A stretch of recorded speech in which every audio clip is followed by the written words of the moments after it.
Larry Friend, been a while, a couple of weeks, unfortunately, that we've talked to you, but let's go way back if we can. I've got to talk about that huge, exciting win in overtime against UNLV. Mia Otero with 3 goals was Freshman Player of the Week. Let's enjoy that for a little bit. Talk to me about Brian, I missed you. How you been? I'm good. Good. Yeah, that was a great night. I mean, that's a type of victory that our cadets will remember for a long time. Mia Otero, someone we've been developing. Sometimes it just takes players a few games to get used to the college level. It's faster. You've got to defend. You got to be good on both sides of the ball. And she found herself Friday night, which was perfect timing for us. She definitely deserved being, Mountain West Conference Freshman of the Week.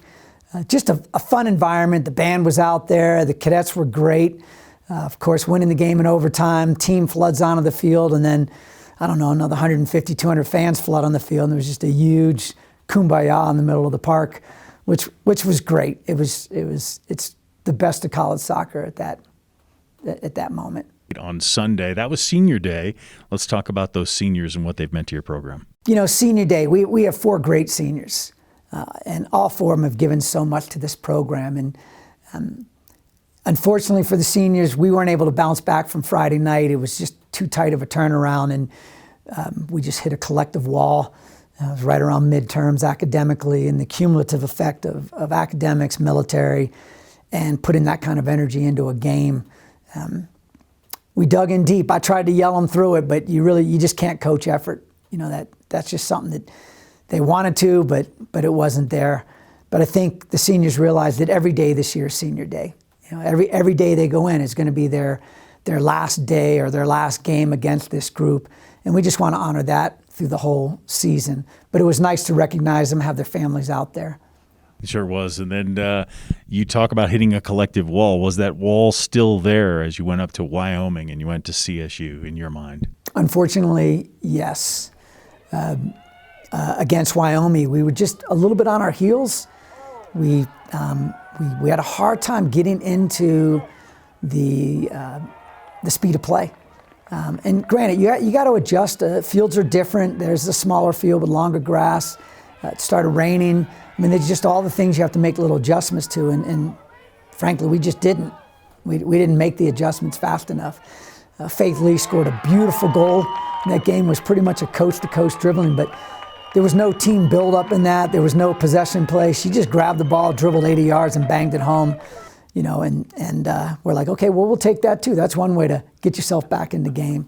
But really, I think Wyoming deserved that game. They outplayed us in the second half. Yeah, and then CSU unfortunately just couldn't got a late surge going on, but just couldn't get one in the back of the net. Correct. First half, still a little flat. Worked so hard to win the ball. And then we couldn't get ourselves to relax, reset, and then connect the pass and play.